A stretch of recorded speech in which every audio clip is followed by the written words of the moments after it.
Morning, everybody.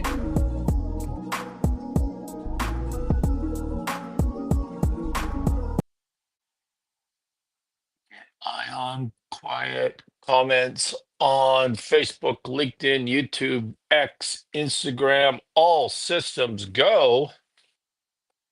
All right. What else haven't I done? I think I've done everything. Hopefully the audio is working. Let me just check this. Test, test. Yep, that's going. We're good to go.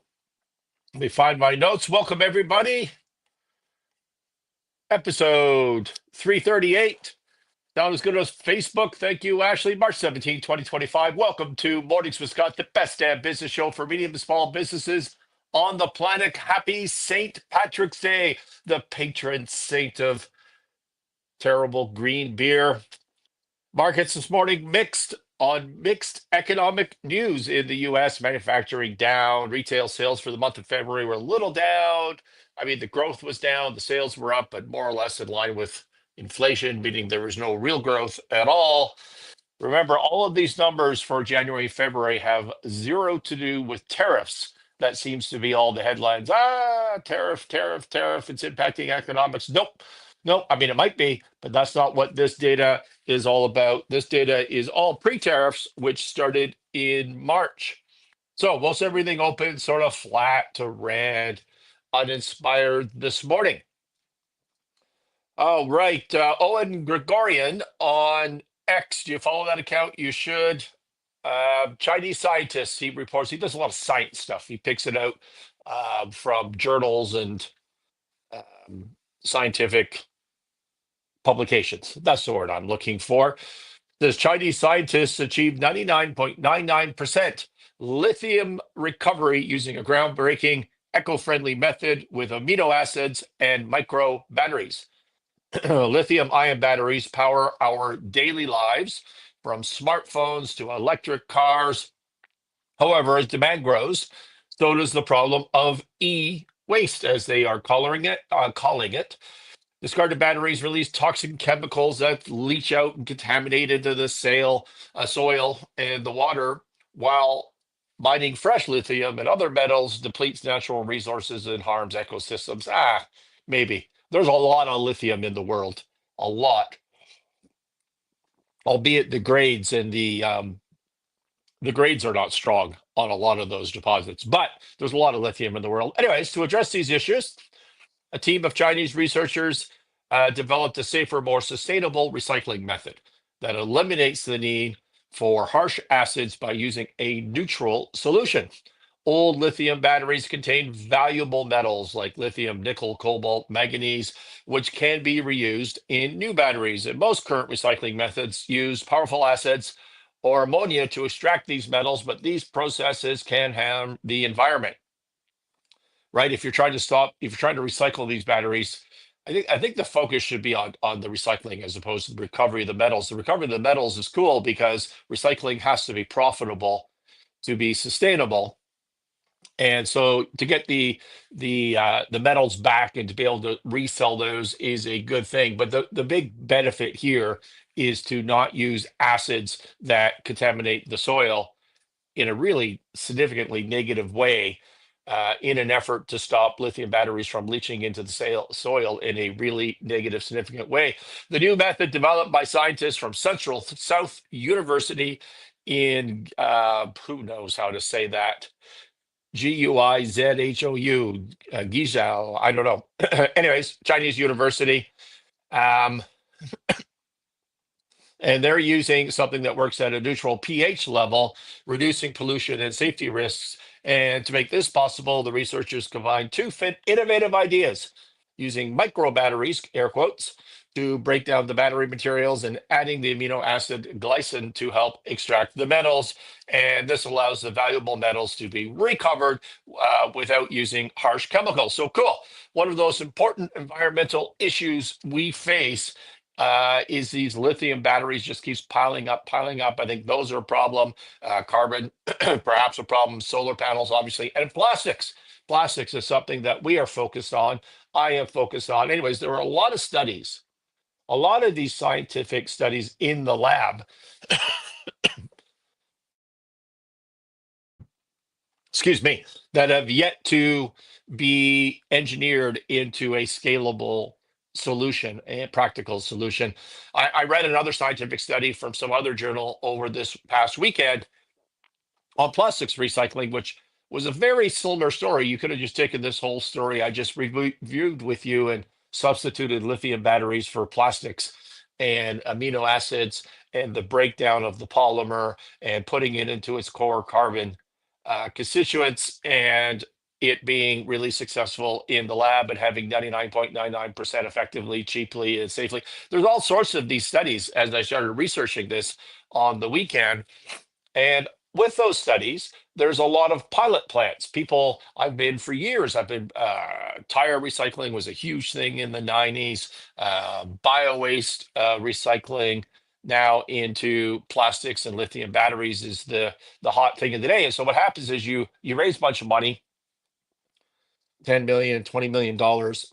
You build a pilot plant to prove that it works, and then you need whatever, 100 million, 200 million dollars to build the full scale plant. And what happens is that pilot plant sort of works, but doesn't really work, and certainly not enough to impress anybody to get excited about the large scale plant. So the scalability of this thing is difficult, and the profitability of this science is difficult. And for recycling really to take hold and be a solution, it needs to be profitable. It needs to be a capitalist enterprise. How long? How long in your lifetimes have you been thinking and hearing about, oh, recycling, we need to separate this, that, and the other thing? On the plastic side, the US recycles about 4% of its plastics. Worldwide, it's 9%, including in Canada. 9%. I go down to my local transfer station. I think I said this on another show, and there's 18 different bins of different stuff that you're supposed to put in, and then what happens? Nothing. All of it is combined together and thrown in a landfill because we do not recycle. Why don't we recycle? Because it's not profitable. It's not a business. That is the trick. It needs to be scalable. It needs to be profitable. And so I announced on this show and on the Sinclair Range website, you can go see it, and on LinkedIn, that Sinclair Range, my company, has invested in and is working with EarthProject, which is committed to protecting the planet and human health by developing solutions that eliminate plastic waste and its harmful effects.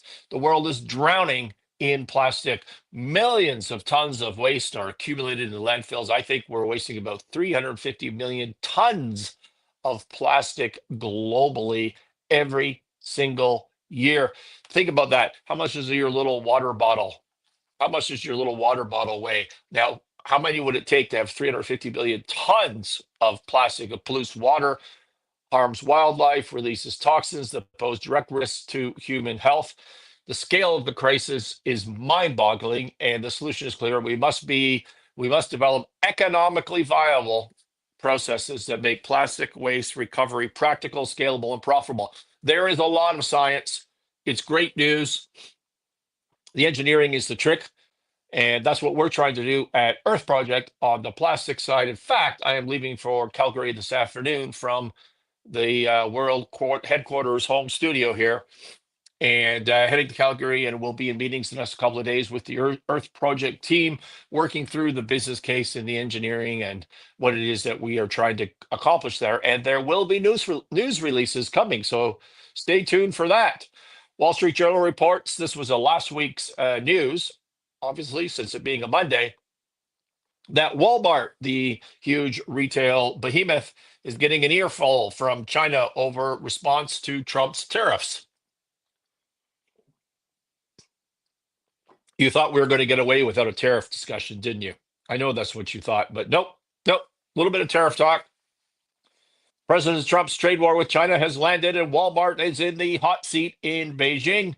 Chinese authorities summoned Wall. I don't want to be summoned by Chinese officials. I have a story about that someday.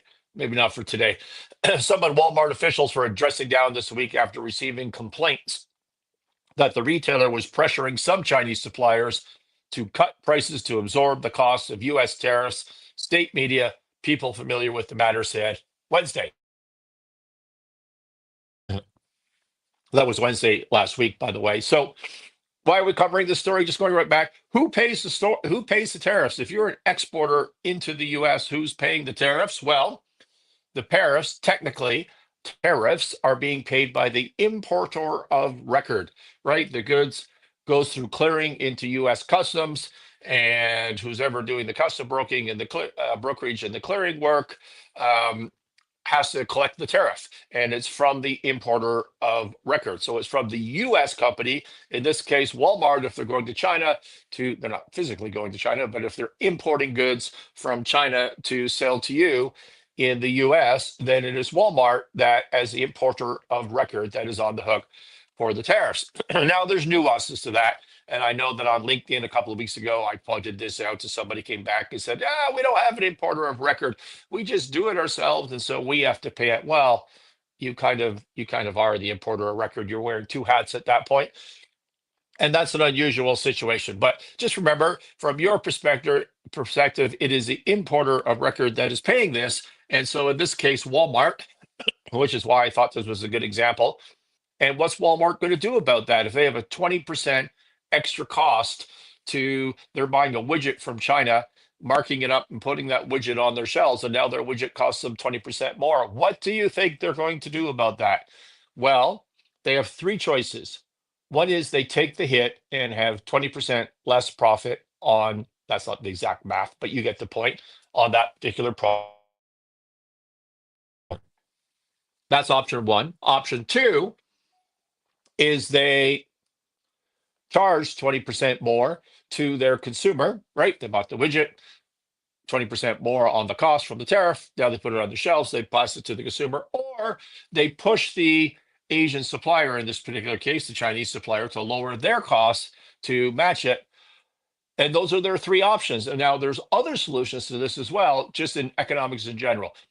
Currency fluctuations would be a big one. If you're a Canadian supplier, bunch of tariffs, Canadian dollar drops, and all of a sudden the extra 20% or 25% in the Canadian situation, that extra 25% is eaten up by currency devaluation, and you're sort of apples to apples from American consumer perspective.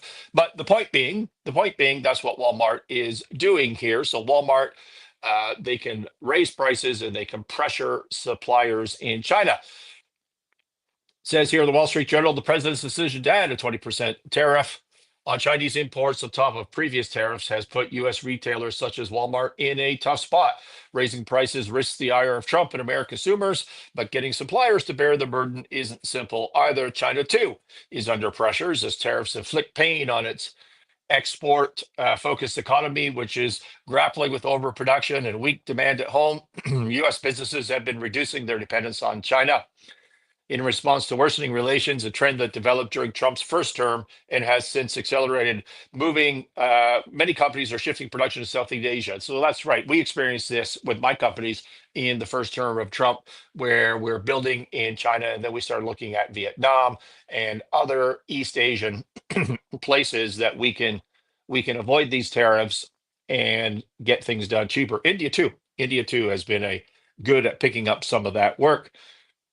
In recent weeks, Walmart and other U.S. retailers have told some suppliers they want discounts on China-made products. According to industry executives, some suppliers have also been asked to move production outside of China. That was the backdrop for the meeting last week in Beijing, where Chinese officials asked Walmart representatives to explain what the company was doing. Sorry, I just had a pop up on my screen and now I can't see my notes. There we go. According to people familiar with the meeting, and there was a veiled threat. The Chinese side told Walmart that asking suppliers to lower prices might violate contracts and disrupt market order, and that there will be legal consequences. So Walmart going back to them will have to their Chinese suppliers for a discount will be legal consequences. The whole point of that story, from our perspective, I believe, is that we understand who exactly is responsible for paying the tariffs and what they are going to do about it. So when everybody says, well, it raises prices for consumers, and then the other side says, no, it doesn't, it's paid by the exporter from China. All of that is true. None of that is true. It's some combination. It starts in this case with Walmart, the importer of record, and they're going to look to their customers, being you, the consumer, to raise prices a little bit. They're going to look to their supply chain to sell them stuff cheaper, and that's the way these things are going to get eaten up. So nobody knows. Nobody knows what the exact answer is going to be. There is going to be some combination of everything. Wall Street Journal again. I just love this story. Maybe it made me laugh.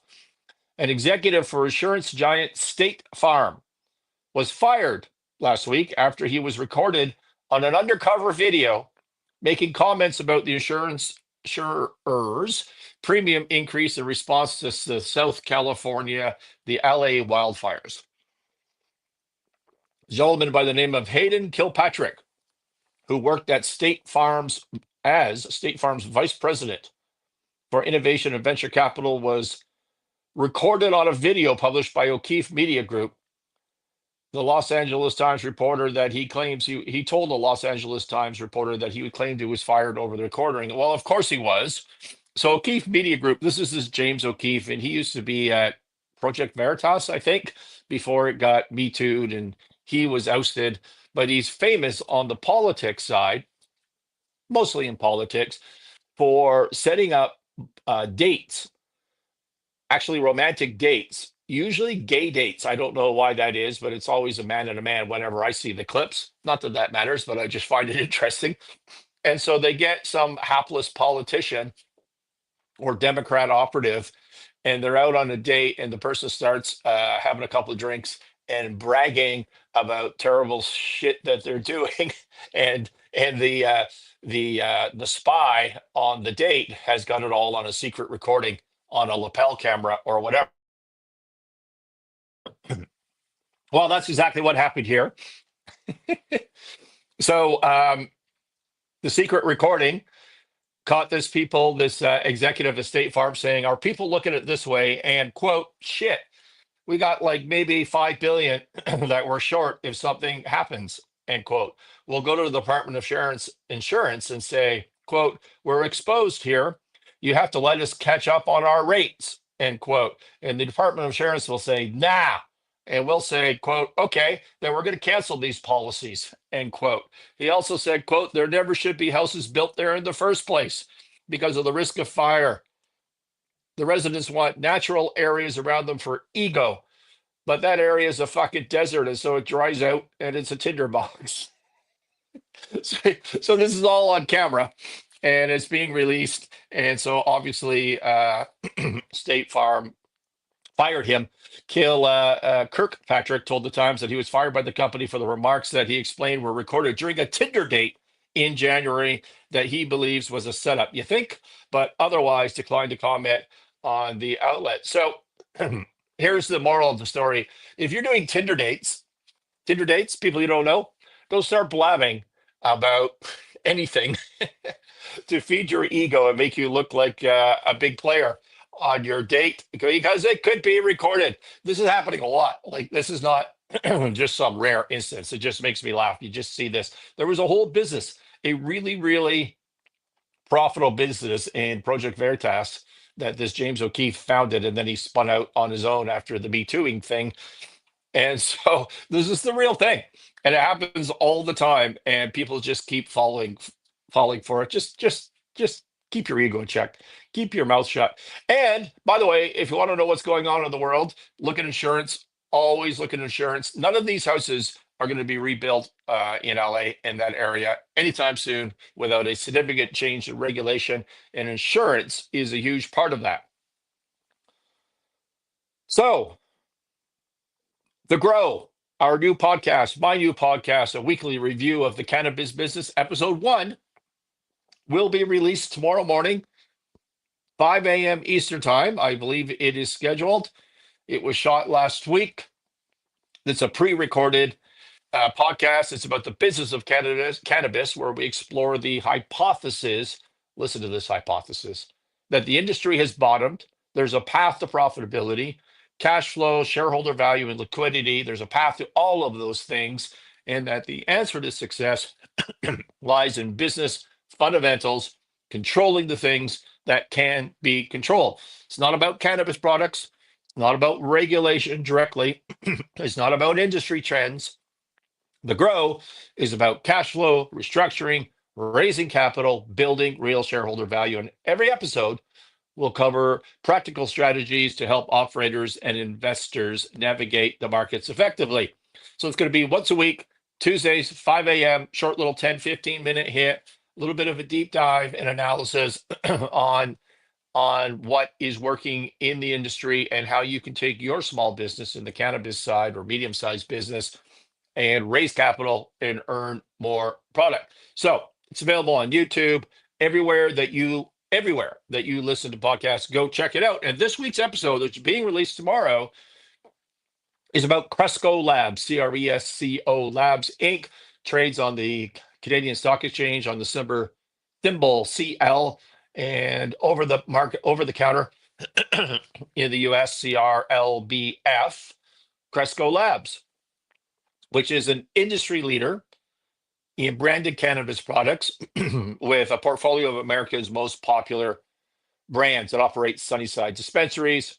Anyway, so last week it released its December 31, 2024 financial results. And they were fantastic. There was revenue of 724 million for the year ended, record operating cash flow of 132 million dollars, gross profit of 364 million dollars, adjusted gross margin of 52% of revenue, up 2.7% from the year before. SG&A was reduced by 12% to 221 million. There was a net loss, but included in the 60 million net loss was a 66 million dollar one-time weird charge that I would consider an unusual charge. And so adjusted, they have in fact real profit, and their EBITDA, earnings before interest, taxes, depreciation, amortization, was $200 million, up 15% year over year, adjusted EBITDA margin of 28%. So that's a stellar earnings release. We're going to talk about that on The Grow tomorrow. So go find The Grow on YouTube or wherever you listen to podcasts, subscribe, give it a like, follow, whatever it is that you do on that platform, and check it out. I think this industry has hit bottom and there are now going to be winners. I thought that 2 years ago, but that wasn't like we just bumped along for a long time at the bottom. But now what you're seeing is companies are starting to have some tremendous success, and Cresco Labs is one of them. I've reached out to the CEO to join the podcast if he wants to talk about it, and hopefully he does. I haven't heard back yet. We'll see. We'll see. We're going to have guests on The Grow if we can. There's a social media coach, advisor, somebody, I don't know if he's on TikTok or Instagram Reels or both. Just look up the 30-30-30 rule if you want to search this guy out. It's restaurants specifically, 30-30-30 rule. And there was a clip from him that says a lot of people don't understand there's a simple equation that restaurants work on. It's called the 30-30-30 rule. 30% of the cost of a burger, say a $10 hamburger, 30% of that goes to cover the cost of ingredients, the burger, the bun, the lettuce, the cheese. Another 30% goes to cover the cost of labor, the guy or the gal that makes it, processes it, cooks it, serves it. That's 30% of the cost. And 30% goes to cover the overhead, rents, utilities, insurance, all that excess stuff to house everybody and everything that you need to make the burger, the 30-30-30 rule. That leaves, so that's 30 plus 30 plus 30 is 90, minus 100 is 10 points. That leaves 10 points over for profit. That is the formula, he says, to run a business. He says, so the 10% percentage point is what we get if we're doing everything correctly. That is our profit. And so that's the equation. And we basically have to go through and try and tighten the screws down on every single one of those other costs just to get our 10% out of this thing. 30% to food products. What is that? So if you got a $10 hamburger, 30% goes to the ingredients. That is a direct materials to sales KPI, key performance indicator. Direct materials to sales, key performance indicator. 30% to the labor. That is a direct labor to sales key performance indicator. 30% overhead is a fixed cost. I would suggest to you a lot more than 30% goes to overhead if no one's showing up to your restaurant. The 30% assumes that you have a volume of traffic coming in buying hamburgers. Well, let's just go with it for now. Those are fixed costs, non-variable cost analysis. And all of that is covered in way more depth with way more specific advice of how you can apply this to your business in the Pathway to Profit Academy.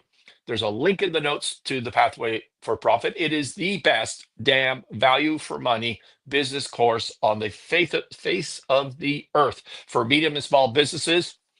And on the weekend, I shot module 4, create more profit, mastering the math of margins, overheads, and KPIs. Is that a direct hit with the 30-30-30? You bet it is. Go check it out. It doesn't cost a lot of money. And as I said, that module 4 will be released this week. It's already filmed, if I can use that word. And I've already got the first draft of the workbook. That should be done the next day or two. And then Ashley will have it released. Links in the notes. Where am I on time? Perfect. Jeff Bezos has a post on building culture. And I picked that up from somewhere, I don't know where, but I liked it a lot. Our culture is 4 things, he says. 1, customer obsession instead of competitor obsession. 2, willingness to think long-term, longer in investment compared to most of our peers. 3, eagerness to invent, which of course goes hand in hand with failure. So you need to accept failure as part of that eagerness to invent. Core culture value number 3. Number 4, taking professional pride in operational excellence. He says the professional pride part is so important because 90% of what all of you do, nobody ever sees it. It's only inside of you that you have to evaluate whether you've done things professionally and to the best of your ability. He says, so those are the 4 cultural attributes that are at Amazon. And we use them everywhere that he does business. He says he uses the same 4 at Origin. He uses the same ones at AWS. I don't know what that is. So that's how you build culture. There's a vision, a statement that people can buy into. And the Pathway to Profit Academy, link in the note that we already talked about, has a module as well upcoming on building culture, building teams, engaging employees, and that it may in fact be the next module, module 5. I'm not sure, but there will be a module of that. And the idea is to create something bigger than the individual, something bigger than the individual and their day-to-day issues, their day-to-day jobs, something that people can buy into a statement of, in this case, 4 values, 4 cultural attributes, he put it. And that goes hand in hand with momentum, right? So you have to have momentum. These cultural attributes need to drive success, winning momentum, which we've talked about in this academy as well.